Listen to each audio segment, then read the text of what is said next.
I drew the duck blue because I've never seen a blue duck before, and to be honest with you, I wanted to see a blue duck. Well, it's an excellent blue duck.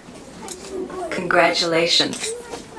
You just passed the first grade. Oh, Miss Slippy, that's so great. What do you think of that, Mr. Blue Duck? That's quacktastic. Aloha and welcome back. So I had a member, or what do you call it, follower, ask me in the comment section to speak about ducks. So I looked into some ducks with the permaculture and all that stuff, right? So what I found out about ducks is that they're kind of messy. They like water, obviously. They're ducks. And this guy is going to teach you how to raise clean ducks and be quacktastic. The top reason why most people don't raise ducks is they're afraid they are going to make a mess. And for those people who do raise ducks, they say, oh, ducks are just messy. But no. Let me show you how you can avoid having messy ducks.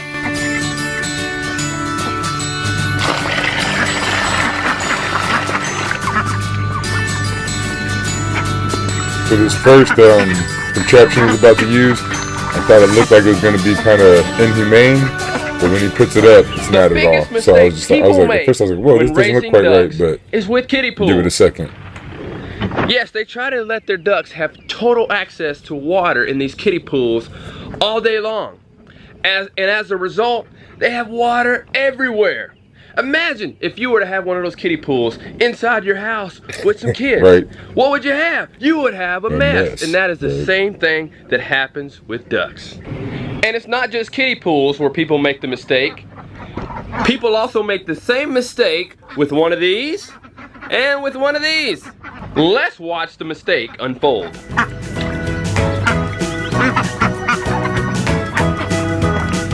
Splashing water everywhere. The flicker.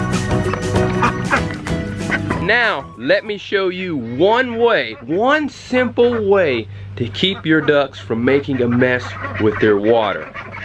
I don't know if anyone else has done it out there, but this is something I came up with. I call this a duck shield.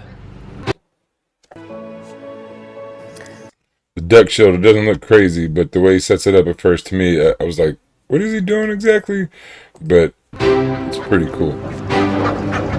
Put your shield in place. And so here I'm thinking like, oh, he's got the water behind the thing, they can't get to it. Why would you sit it there and they can't get to it, right? I'm like, that's not cool. But then it makes them reach out, right? And then you can obviously see. They reach their neck out and they drip it back in the water before it gets anywhere. And it's not as splashy. I highly recommend having a duck shield for raising ducks. It helps to minimize the splashes of water and the mud that the ducks can make if you let them just have free, total access to water. The second way to avoid having messy ducks is to make sure that they are on fresh grass or have fresh bedding every day. Currently we are raising some ducks in chicken tractors and moving them on fresh grass every day and sometimes 2 times a day. And as you can see here, this is the progression of their movement. And we are doing the same things with these chickens here. We are moving them in a chicken tractor every day to fresh grass. And as you can see here, this is their progression. And with proper management and moving on a consistent basis, the grass grows back, and it grows back even better than before because of the natural fertilization process from the manure. I've said it before, anyone... So those are his 2 ideas. He's going to go on longer. I'll leave a link in the description, but he just tells you how to make the duck shield, which is just kind of a little fence. So like, I'm pretty sure you can figure that out. If you want to watch it, go ahead and click the link and watch the rest of it, and he'll show you how to make that duck shield. But I'm going to do a couple more videos about ducks just to show a little more variety. A lot of the stuff was chickens or ducks, so this will give you a little bit of information about both. Should you go for chickens or ducks in your permaculture garden? Chickens and ducks are both great additions to a permaculture garden, but each has unique strengths. Chickens are egg-laying champions. They're fantastic at scratching up soil, controlling pests like beetles and larvae, and providing nitrogen-rich manure for composting. However, they can damage plants and aren't great in wet conditions. Ducks, on the other hand, are the ultimate slug and snail hunters, perfect for wet gardens. They're gentler on plants, and some breeds match chickens in egg production. Ducks thrive around ponds, adding to nutrient cycling, but their manure is messier and they need more water to stay healthy. If you want pest control and compost, go with chickens. For slug-free gardens and water integration, choose ducks. A lot of people are like, I don't want to eat duck because it's really fatty. It's really greasy. Wild ducks are really fatty and greasy. They have to have all that padding to protect them for the winter. When we think of duck, it's usually the wild mallard that comes to mind. Less familiar, but considered by many to be much more delicious, are the domesticated descendants of these wild ducks that are raised on farms throughout the world. In Iowa, ducks are celebrated by chefs and foodies for the rich flavor of their meat and eggs. So, after a few years of successfully raising chickens and turkeys on their organic vegetable farm, Rob and Tammy Fox decided to give ducks a try. About 5 years ago, we heard about ducks and we said, oh, well, that sounds like fun. They're supposed to be really good at eating weeds and relatively self-reliant. So we said, okay, well, let's try those. The Foxes began raising Muscovy ducks, the only breed that doesn't descend from the mallard. They're known for a stronger tasting and leaner meat that's similar to beef. So the Muscovies are a bigger bird. They're going to get bigger than your pekin. One of the reasons that we went to doing Muscovies is a little bit of research over the winter showed us that Muscovies are actually a really good meat bird. They're a really lean meat. They're actually leaner than pork. So we tried those, and then we said, okay, well, let's try another breed because maybe we want to do duck eggs and meat birds. So we did a little trial through Practical Farmers of Iowa where we compared the Muscovies to the Appleyards. And what we ended up finding is that the Appleyards are a lot of fun. They're very personable. They really like us, but they're so for eggs, and they're a lot smaller for meat birds. So we decided after that trial, we discontinued efforts to raise the Appleyards for meat. We do keep them still for eggs. Duck eggs can be used just like chicken eggs, though you have to adjust for their larger size. They're especially popular in baked goods since they produce a moist texture and a rich final product. My Muscovy and Appleyard eggs, when you crack them open, there's a very thick shell, so it's harder to crack them open, but the whites on them are perfectly clear. The yolks are about twice the size of a normal hen egg. So duck eggs tend to have a very nutritious fat to them. They're higher in fat, but it's also the good kinds of fat. And there's a taste difference. It's kind of like the difference. Chicken eggs are like skim milk, maybe 1% milk, and duck eggs are like whole milk. They're much richer. I don't know if I've ever had a duck egg, but I like that description. I don't drink skim or 1%, 2% milk. It's disgusting. It tastes like you just poured water in milk. But if a duck egg tastes like whole milk compared to skim milk, I want to try a duck egg. Taste. Shake it We back. raise them for 15 weeks. They've got a big enclosure. We protect it with an electric fence because we do have very heavy raccoon pressure and wild dogs, coyotes, etc. They take care of themselves for the most part during the day. I'll bring them grains every few. Raccoons and wild dogs. One thing I had a idea, like in a permaculture setting, like I was talking before about, like you'll have maybe pigs, goats, ducks, geese, chickens, this and that. One thing that would be good is if we had dogs. Like you have somebody like a Caesar Milan, somebody who knows how to raise dogs, right? Have like sheep herding dogs, and you could have sheeps on the place too, maybe, maybe cows and stuff. But anyway, you have dogs that are trained to corral the ducks, corral everything, and keep them in the right spots, and make sure they don't go too far off here, or they don't, like I was saying, like if you got pigs around and you have people walking by, the pigs might, run up on the people. But if you train the dogs right, the dogs will control all the animals, and the dogs will herd the animals. And like if a pig wants to do something, it might take 4 or 5 dogs, but you have enough dogs per animal and train the dogs, because dogs are very easily trainable if you know how to do it, to do a lot of things. But anyway, a dog could do a lot of the work of maintaining the animals in a permaculture system. Few days because they can't get all their nutrients off of the grass and the clover. Otherwise, they wander around the grass, they eat grasshoppers. We fill up, they've got 2 water tubs for them. So one thing that makes ducks harder than chickens is that chickens just need to sip on water. Ducks, because they like to be clean, will dip their heads in.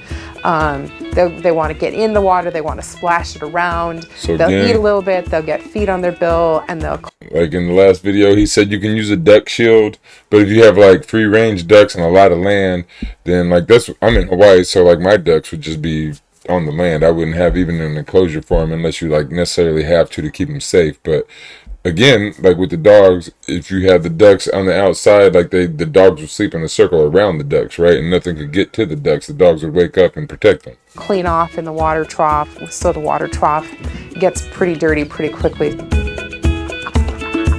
While the duck industry is small compared to chicken and turkey, many find duck to be a real treat.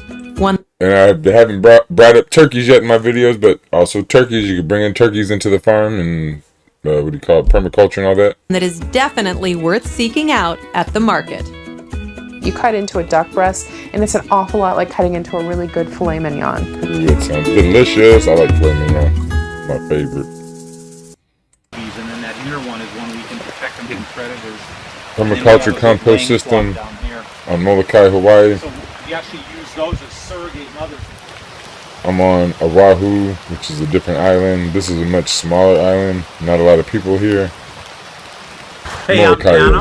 Oahu, This is Wailuo Perma Farm here on Molokai, Hawaii. So I'm standing in the middle of a great big duck pen. We'll see the ducks in a minute. And 3 weeks ago, believe it or not, the ducks were right where I was standing, and we have put a perimeter fence, pushed the ducks out into their bigger area, and planted this garden right here. So none of this garden is more than about 3 weeks old, and we're getting ready to garden in here. So we're going to feed the ducks. There's our garden in the background. What I'm going to do is I'm going to make a bit of a compost pile, and the ducks are going to go for this. The avocado tree has been dropping leaves like mad. So like, think when you turn over a rock, when you move stuff, if you turn over a big rock, there's going to be a lot of grubs, worms, mites, termites, whatever those little things are under that rock. It's the same thing when you move a pile of leaves. And we're going to bury these avocado leaves at the bottom of a new compost. There we go. So these are the fresh, dry leaves. I guess we call it fresh and see them. He's going to go to the compost pile, which is the These older ducks stuff. know the drill. As he picks it up, they know there's going And I've got this to trap be worms here that I've and been collecting, raking centipedes stuff and into a pile, letting it age. And so now all kinds of things under that there's cell pile bugs, of dirt. worms in there.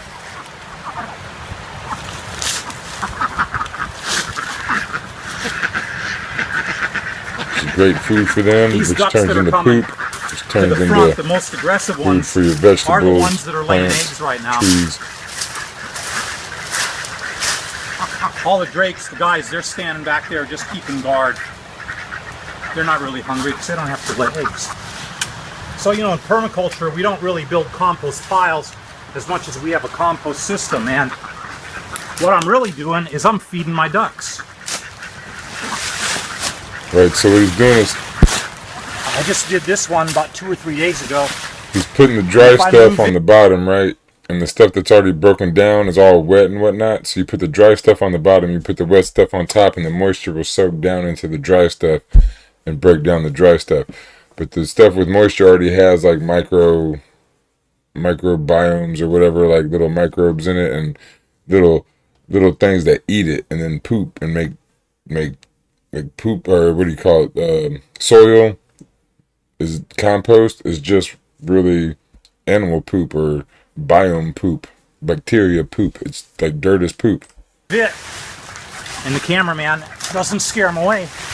These ducks will get in here because here's where the worms So the are. ducks Here's get where at the this good better bugs see. are. So they're gonna eat all these worms, whatever's in there, We're just gonna poop it out and that turns into soil. No. This is the best feed you can have for ducks. Worms and bugs, protein, trace minerals. You can't buy a commercial feed that's going to feed them better than doing this. So, you know, in permaculture, we always have many outcomes, many results from anything we do. So here, I'm building a compost pile. I'm really feeding my ducks. I'm growing eggs. And so, like I talked about, if we did neighborhood permaculture, you would have a group of people that would go around and organize and say, there's this many, like, what does everybody want? So then we're going to have this many trees of this type and this many trees of this type. We're going to have so many peppers, asparagus, jackfruit, whatever, you know, like, just whatever. But then along with that, you could have, like, they might have ducks with them or chickens or different little animals that come to your yard and they run around your yard for an hour or two, picking up all the stuff, doing whatever, like the little bugs and whatnot. And then as they go around, they go to the next yard, and then they bring the ducks with them. Or there might be like a fence around a 5-yard area, or you have the dogs, right? Because if you have herding dogs, the dogs can take the ducks around or the chickens or whatever around and sit there for a certain amount of time, and the person can tell them, go to the next one, and the dogs can take them to the next one. So you could do it with fences, you could do it with dogs, you could do it with probably other things too. Where we at? There we go. This will be a really superlative compost. In only 6 weeks, things happen fast here in the tropics. The ducks were in here about, only 5 weeks ago. The fence went right here, and we just got in and worked this off and pushed the ducks back, and then planted beans, pak choy, kai choy, mizuna. We already harvested all the lettuce. Got a bunch of nice cherry tomatoes coming on there. And green beans. I don't see any beans, but they're flowering any day now. Any day. Green beans. Like I told you before, flowers turn to fruit. On fruiting plants, that is. Wayoftheearth.com there. I'll leave the links in the description below. Alright, and we're going to finish off with which duck breed is right for your homestead. These guys got 4 different duck breeds that they're going to talk about. Again, I don't know a lot about ducks, so I got to lean on other people. So let's go. So which duck breed is right for your homestead? We have got 4 other channels covering the runner duck, the khaki Campbell duck, the Muscovy duck, and the Ancona duck. Okay, 4 channels. And then we are going to wrap it up with our pecans.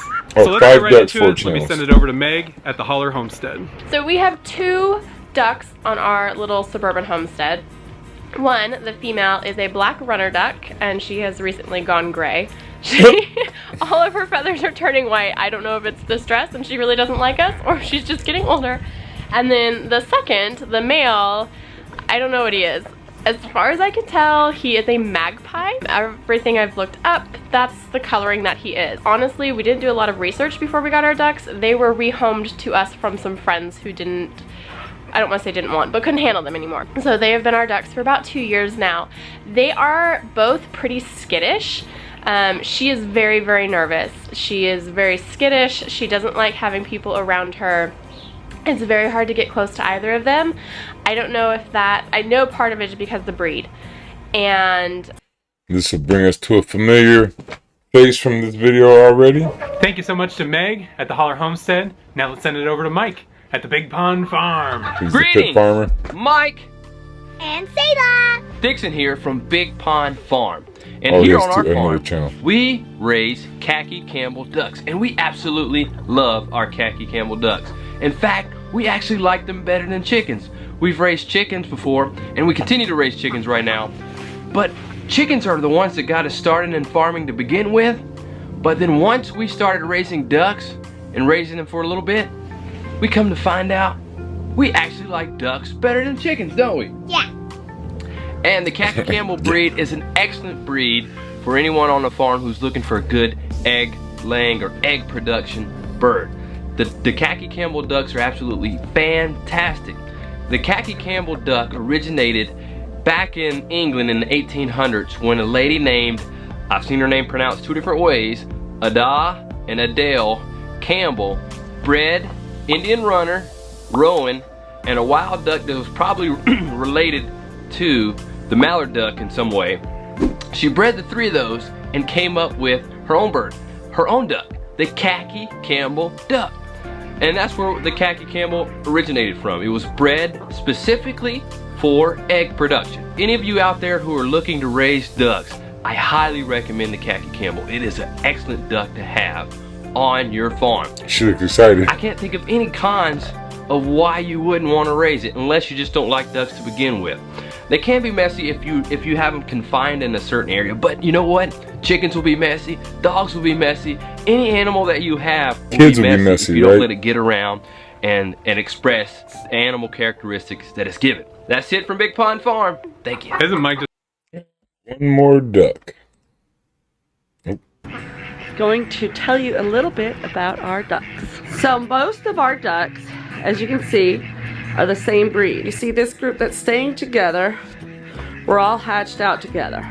So the one with the green head is a silver apple yard, but the rest of those 9 birds staying with him are anacondas. Anacondas are a rare heritage breed, dual purpose duck.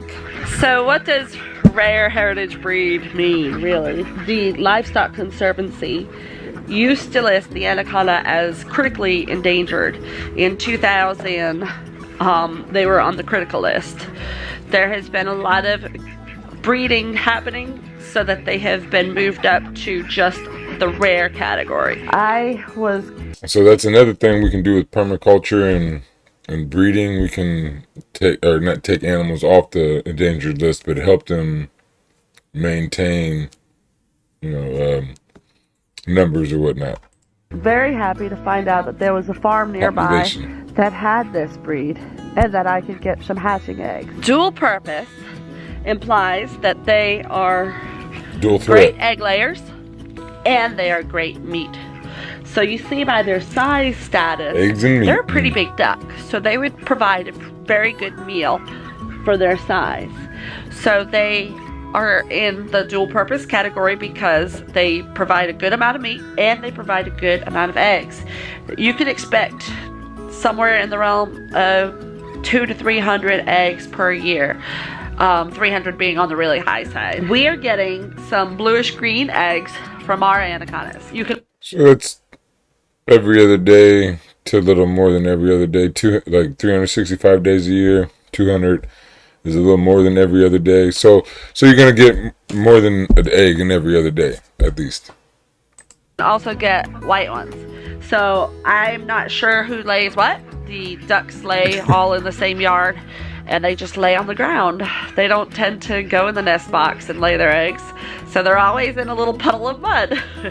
So duck eggs are kind of gross when we collect them. Another great characteristic about anacondas is that they are considered to be really good foragers. So they will eat green grass and leaves, and they'll eat slugs and snails and other bugs and do really well with a very diverse diet. They don't require as much layer pellets as other ducks. So they save us money on the homestead because we don't have to give them as much feed.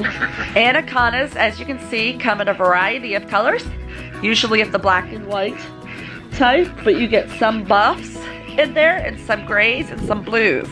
And those are really pretty color combinations. They're also a very nice duck. Like, they're social. You can have them as pets and they can be really friendly. We have not been spending as much time with them since they've grown up, so they're not as friendly as they used to be when they were little.